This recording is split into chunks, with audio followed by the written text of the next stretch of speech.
I don't think I have to tell you that what it means to be an outcast is to be not just at the bottom, but beyond the limits of society. Sorry, there's no room for you here. You don't fit the qualifications, at least not completely. Those, first of all, who through no fault of their own were banned, especially lepers. We know that from the gospel stories. Well, it's obvious because of the threat that they posed. Whether it was really leprosy or not, these people were regarded as highly contagious and a danger to the rest of the community. And so we know the stories. We know that they had to go around ringing little bells and warning people about their presence. We know that they could not return home. They couldn't attend church or temple. They weren't welcome at the usual gathering places. They had no place to go. It wasn't because they did something terrible, but because they were afflicted with this disease that was regarded as contagious. And so they were friendless and homeless. They had to be avoided. There's another group that we can fit in here. Those possessed by evil spirits. That is, those regarded as crazy. We would call them psychotics maybe today. Those who were resistant to help from their friends and family. Many of these people would be diagnosed as suffering from serious mental illness, but they didn't have such terms in those days. They were regarded as simply possessed by evil spirits because they did crazy things. We know from scriptural passages that the Lord treated these too. That Jesus was unafraid of the diseases that they bore. That he stood up to the voices of the spirits. That he touched the lepers and he healed them. He was willing to heal 10 lepers at a time. All he was asking was a little gesture of gratitude. He was taking these people and returning them to society.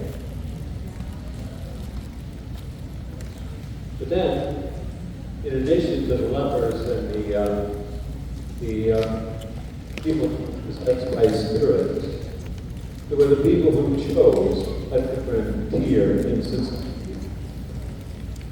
People who, for whatever reasons, held occupations that put them at the lowest level of society. For males, there was tax collectors, those who worked for the Roman government and deprived people of money that they might have offered to the temple. The people who worked for the enemy, the people who were seen as robbing local Jews in order to pay off the emperor.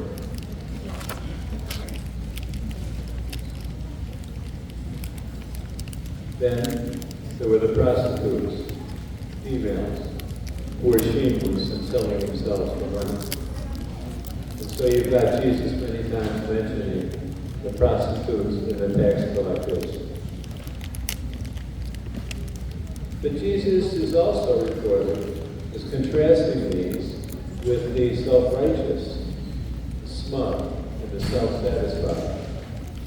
Those people who were confident that they were faithful, the people who were disposed to look down on others, who were not as observant as they were.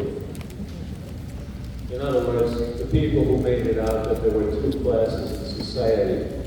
There were the good people, the people who went to temple all the time, the people who did what they were supposed to do, and there were the bad people, these tax collectors, these prostitutes, the people who would do anything, who were shameless in their pursuit of money and wealth. But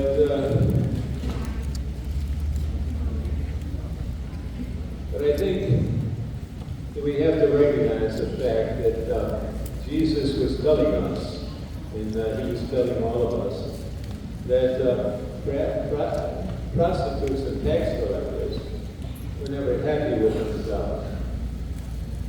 That tax collectors and prostitutes were not self-satisfied. They were not people in a position to say, we've got it all. Thank you. We don't need help. They were the ones who saw the big gap in their lives. They were the ones who saw the need of something else, something more important, something, the mercy of the Lord, shall we say, coming to their attention, coming to their service. They were the searchers in need of healing. That's why Jesus says, you have to be a searcher to be saved. You have to experience a gap in your own life. You have to understand that if you're satisfied, if you think you have everything, then you probably have nothing. It's when you realize these holes in your life that you need something bigger and better and stronger and more loving, that you're saved. So it is that the first will be last and the last will be first, as Jesus put it. The people who are satisfied with themselves will be left for themselves. The people who are searchers for something else. In other words, the people who don't have a solid place in this society, in this world of ours. These people will cling to the hope to receive the message of love. And so it's tax collectors and prostitutes and lepers and people who are possessed by spirits who need and search out help from the Lord.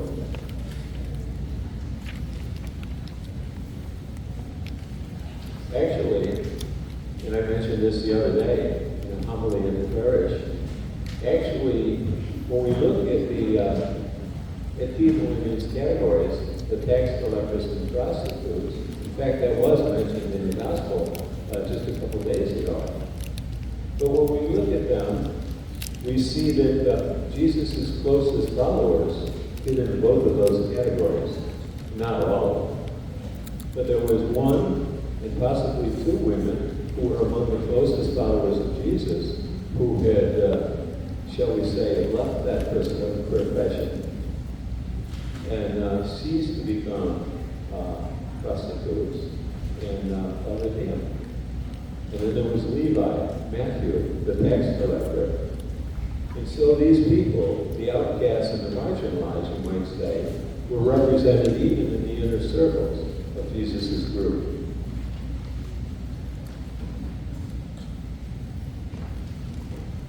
The last shall be first, and the first shall be the last. After all, the last know that they need help. The self-satisfied are the ones who rely on themselves in their tried and tested rituals and completely on that. So Jesus' mission to his disciples, the end of Mark's gospel, is to preach God's love to all who will listen. Don't worry about the dangers that they present to you. Poisons will not hurt you. Reptiles, dangerous reptiles, will not kill you.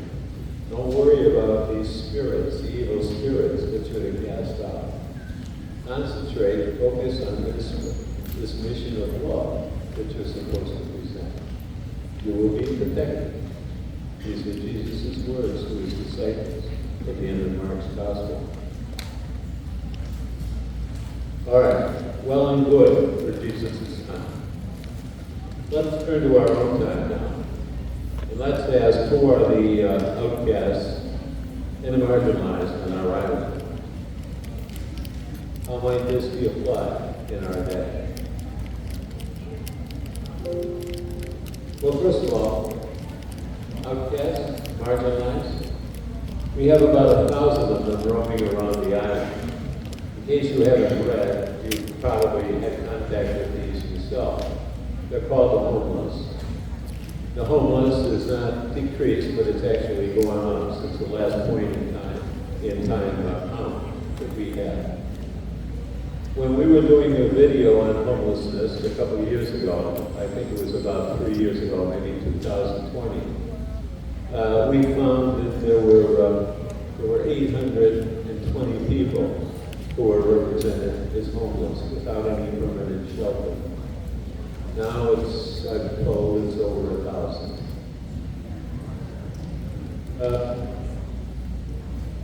Many of these people are not homeless because they don't have families on the island. After all, they say this is an island. Everybody has a home here. Everybody has a family. That's what they used to say. I'm not so sure that that's true anymore. People may have families, but for some reason they split with their families. And this split is not real. It's not easy for them to rejoin the people that they've left, the families that they've left. And so the homeless are foodless and friendless, and sometimes familyless. They have been alienated from their families for different reasons. We found that out as we were going around and catching words from talking to the people who are homeless.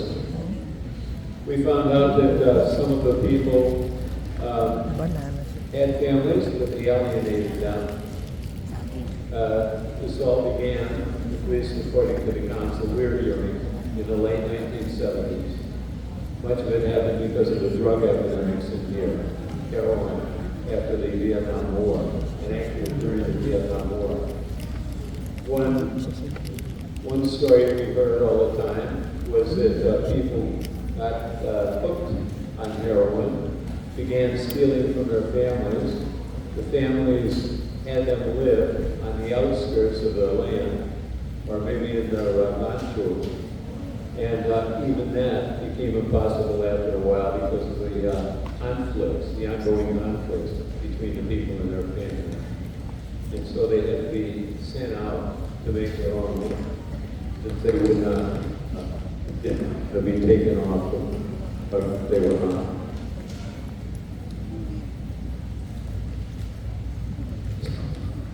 Some have serious mental problems.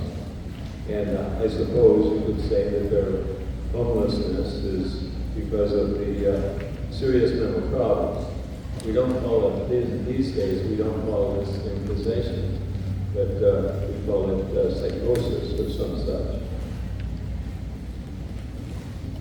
But homelessness is frustrating to those who try to care for them. In doing the video, we spent time with the Homeless Coalition here in Guam, a great group of people representing different institutions who have sacrificed a lot to help the people who don't have any other source of help themselves. But you can see about this problem with the deep sigh. There's a deep sigh, and they say, we wish we could do more, but we just can't. Can't.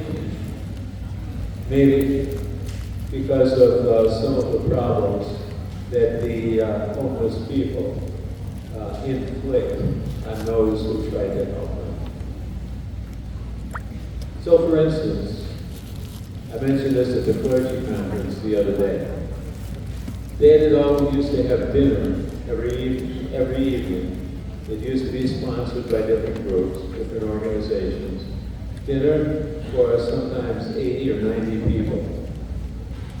These people would gather in the mayor's office and dinner.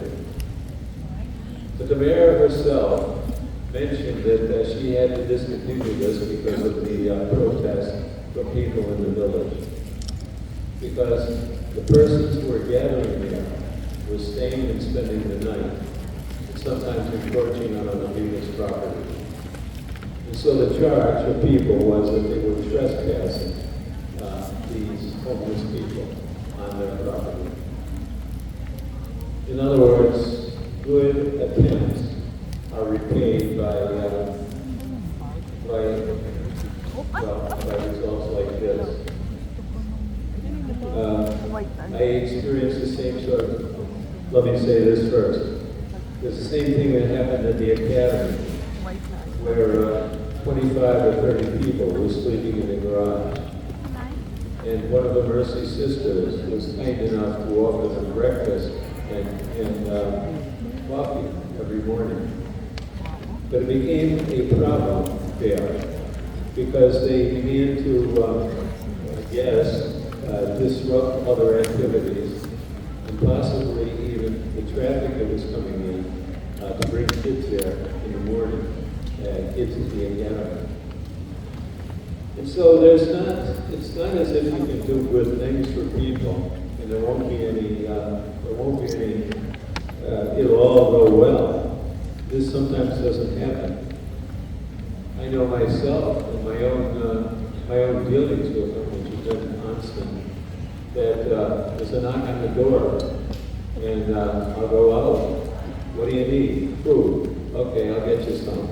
So I go into the other place, we do some food, we prepare some food, I bring it out, give it to them, and then the person looks at the bag and says, well, you have also this or this or this. So I go back in and look to see if we have this or this or this. And even if we have it, and if I have it, sometimes I'll bring it out. And they say, what about a little money for the gas, the car that drove me up here? And I think to myself, are you ever going to be satisfied? Or are you ever going to stop bothering me? Because again and again, what were our attempt to help out people is paid, repaid by what we would regard as ingratitude. Not deliberate ingratitude, I suppose, but this is the way people are. This is the way people who are moving in these streets, are. There's one time that a man came in, a local man came in, knocked at the door. So he asked for help. So I pulled out a bill and put it in his hands and said to him, here you are, take this, and I hope you use it for good purposes. And I started to say something else, asking him a question about where his family was from. And he put his eyes down and walked away. And then a minute later, there was another knock on the door. This man comes in again. He hands me back the bill that I gave him and says, here, take this. He said, I don't need this. I don't want to be spoken to what I don't have. Well, I felt like I was a person who needed help, But that's the kind of thing that you'll get into. It's the kind of thing that the people with the Guam Homeless Coalition you spy about. They'll tell you many more stories than I have of this sort of thing. Their complaint, it's a complaint, but their frustration is, why can't we satisfy people? We do everything that we can to try to get them to comply, but they can't seem to do that. Well, maybe because compliance is not so easy if you're homeless. Not so easy because you're not just homeless, but I said you're friendless, reputationless, and sometimes without the self-respect that you need to get by. And so the homeless need more than shelter, is what I'm saying. They need food and companionship, but above all, they need the patience of the people who claim to support them, to provide a sign.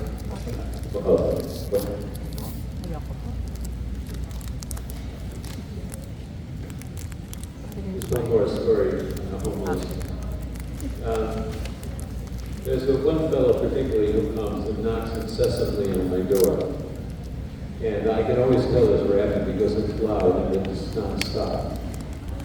So I usually wait a little bit, and finally I can't take it anymore, so I go to the door and open the door, and he smiles at me. He's got a winning smile. He smiles at me, and he says, Father, this is the last time. To which I say, yeah, yesterday was a lot of fun. Well, that was too. But okay, here we go again. And I say, what is it this time? Is it gas for the person who drove you here? Or is it bus fare? Or did you lose your ID? That's another one. He smiles and he says, it's bus fare. So I ask him, how did you get here? He said, he took a bus. Well, why would you come to Davidville, to take a bus to Davidville just to see me to get a bus back? Or there must be something else going on here. But the frustration was that I would say no sometimes, and there was a moment's silence, and then rap on the window, and then clunk on the door, and then rap, and just kept going on incessantly. I'll yell out, I said no, and please, Father, can't you please? And what am I to do? So I finally said, no, I've got to teach him a lesson. So I said, no, I'm telling you no, not because I'm mean, but because I want you to take a lesson. When I opened the door to tell him this, he came in. And I had to get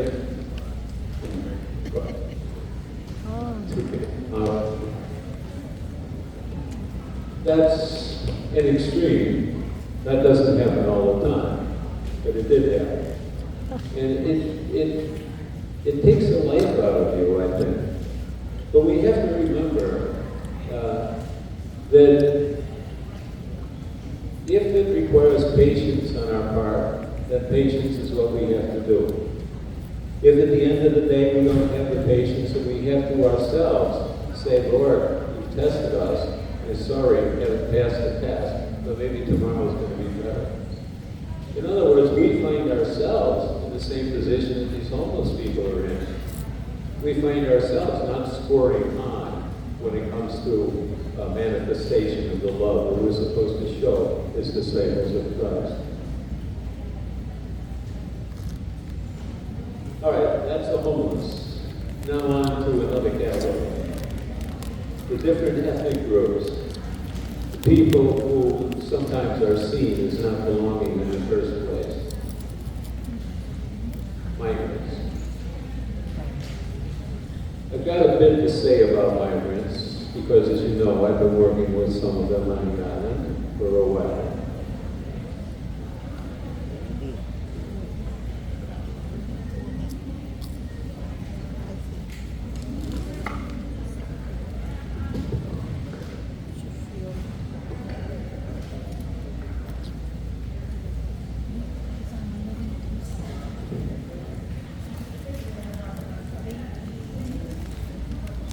There are people, this is not here just in Guam, but this is true of people all over, particularly in the States.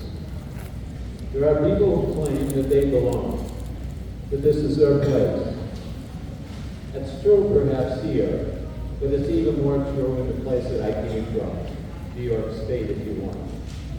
It's true of the people that I spoke to about migrants there. One time, you see, I was giving a talk in Oceanside. This is a suburban parish on Long Island. And there were only about 30 people or so, there. This was one Monday evening. And we were talking about the migrant situation. We were talking about Hispanic migrants for the most part. Hispanic migrants were people who came in. And this was about 10 years ago. At that time, as now, they were considered a problem. They were considered coming up in numbers that were challenging for us. They couldn't be cared for properly. They were viewed as taking jobs. They were viewed as disruptions of society.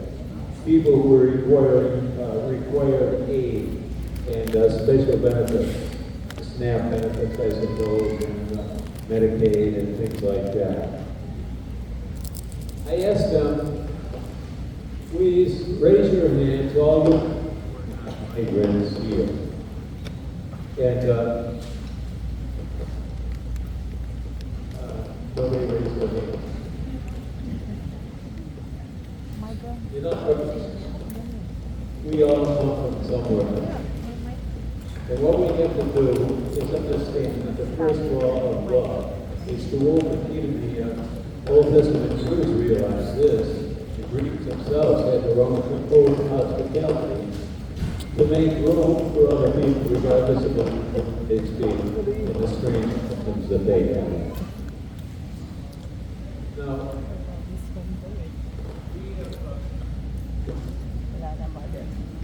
ano ba yan? Ay, kasi kumakit. Okay, try again. Bakit po? We've had a parade of such people here on the island. And Tapos, sino kukuha? usually full of the food chicken. The one time, or often, over the last 2 centuries, there might have been Filipinos.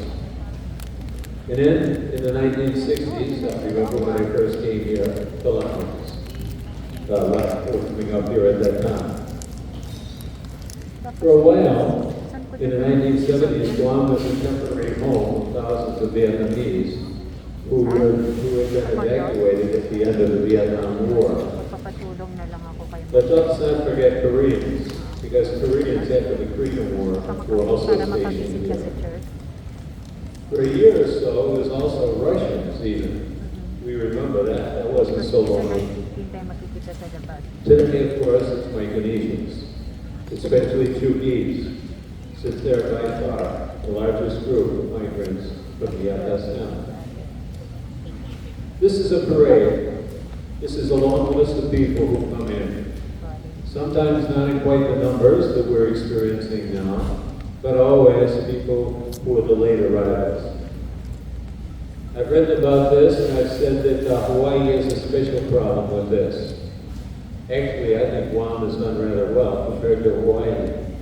Hawaii, Aloha land as it's called, has been anything but aloha in inviting to some of the people who come in.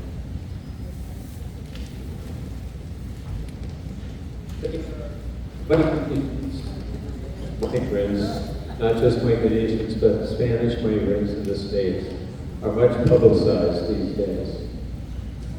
They are often depicted as a threat to settled Americans, who, as I mentioned, we ourselves are offspring of migrants of old. Let me just offer a couple of reflections on this. Please don't think that I'm taking one side or another. Again, it's a reflection.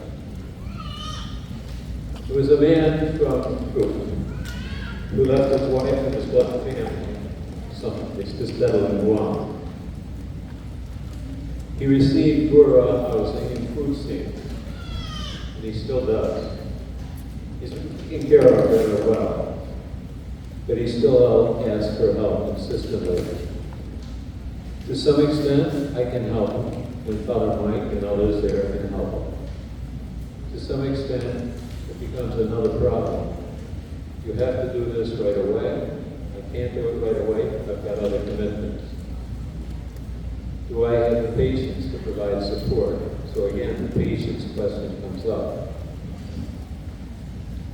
On the other hand, the church women's groups that provide me with gift envelopes every month must have cut deeply into their own limited budget to provide the generous help that they do. One group, our parish group in Datadog, provided $93,000 for the diocese of Carolines last year, and another $25,000 for the parish during these financial problems. So there's no question of the fact that there's generosity, big time generosity there. On the other hand, the prison population is 25% Indonesian, while the total population, the total overall population of the island is 12% Micronesian. We all have this experience where we look through the papers.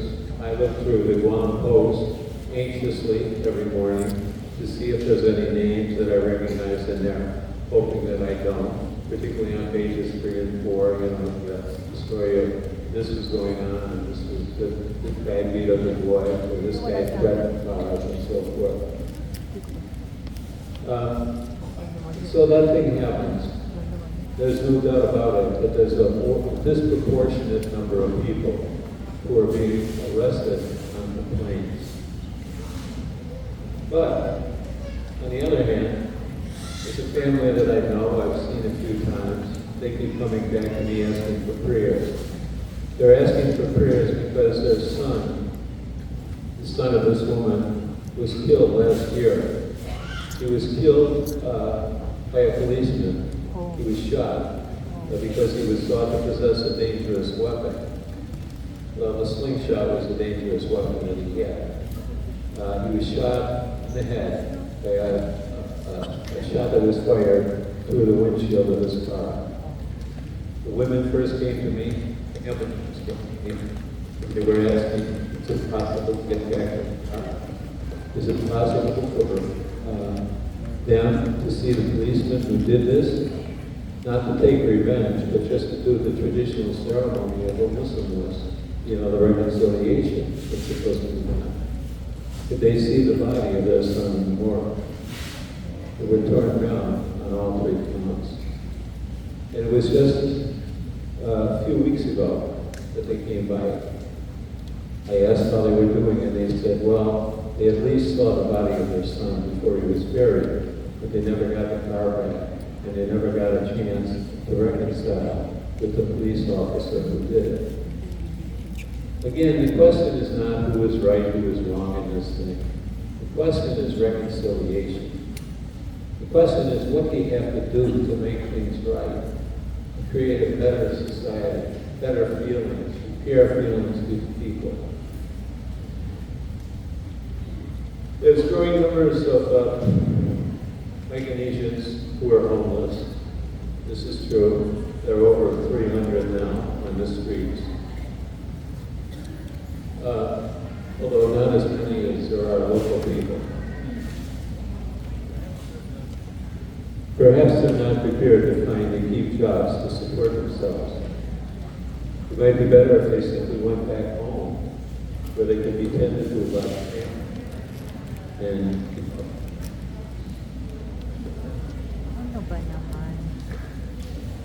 I've suggested that at times, but I've been regarded as tricky.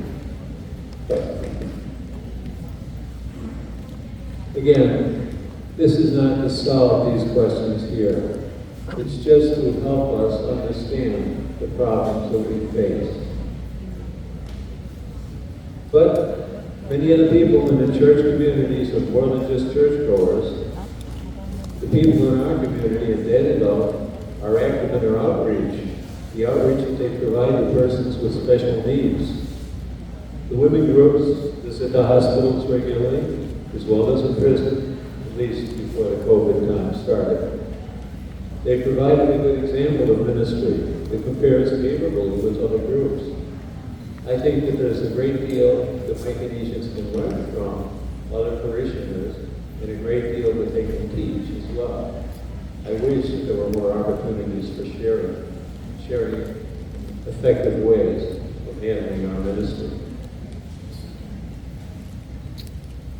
God is calling us to reflect the mercy of Jesus toward the sick and the sinners, those who need God's help the most, or those who live at the edge of society. That's always been true. It still is today, even on this island. The outcasts and marginalized often are not the same as the poor and the needy. They are often in need of shelter and food, not to mention education for their kids, as well as transportation, medical care, and so on. This could be the case for many reasons. But what needs needs healing the most is a sense or lack of self-respect in a society that has no place for them as they see it. They begin to look upon themselves as others in the society look upon them. So their situation sometimes becomes even worse. What they need is not just physical assistance, but also self-confidence. Our acts of kindness to them are sometimes thrown in our face. I'll try to give you abundant examples of that today. What we need ourselves is patience as well as charity. Both the homeless and the other marginalized, those who haven't been accepted yet as full members of society, need the kind of healing that Jesus provided. This is not just government relief, but a sign of God's living presence among us. The same Jesus, that is, who went around healing lepers and expelling demons. This island has done exemplary work for the marginalized and the outcast over the years. I'm amazed at the thousands of housing units that have been created here for people who don't have enough money for housing. There's homeless shelters in different places. There's different groups of people. I mentioned the Homeless Coalition that meet monthly and are always on the lookout for what more they can do. The church has done marvelous work. It's worked wonders of its own with the Guam Social Services, and even through with its shelters and its assistance, and even the evening dinners it has provided when we still have that building down in Gatineau. There are many parishes with pantries and feeding programs. So, my friends, we can applaud what has been done, and I think it's considerable. But the message is, don't stop now. This is not just a meeting to support ourselves, to give ourselves something to do on a Saturday. It's a meeting to ask ourselves how we serve the Lord better, more fully. How we serve Him, despite the fact that sometimes things are thrown back in our face. Sometimes, no matter how much we do, it doesn't seem to ring a bell. It doesn't seem to produce the expected effect. Don't stop now. The gospel of love has to be preached in season and out of season. Always, even if it costs. This is a challenge of dealing with the outcasts and the marginalized. Jesus is coming in the name.